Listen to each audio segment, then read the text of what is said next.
Salut! Bine ați venit la Military Test. Astăzi vă prezint o sabie. O sabie made in China, no name.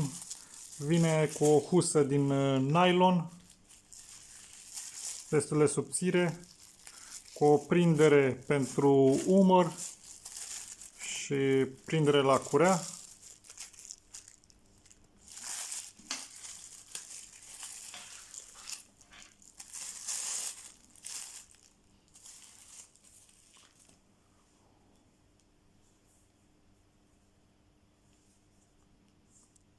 Este simplă, vine cu o protecție pentru vârf. Vârful este foarte ascuțit. Tăiș pe ambele părți. Nu este foarte ascuțită.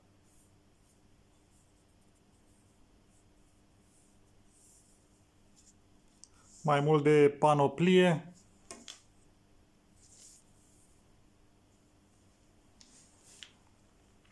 Este ușoară. Mânerul este învelit în șnur și are un adaos să fie un pic mai gros,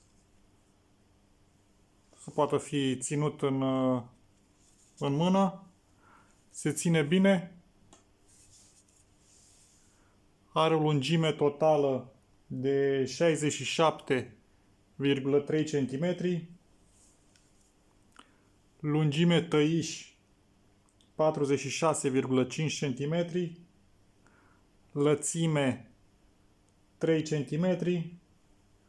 Grosime 3,8 mm. Și o greutate de 315 grame. Este puțin elastică.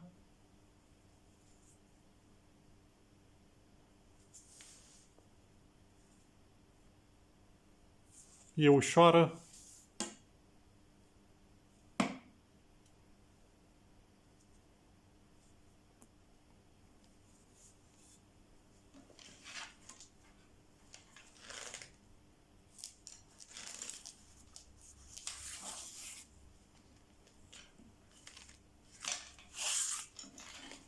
Nu uitați să vă abonați la canalul de YouTube, subscribe.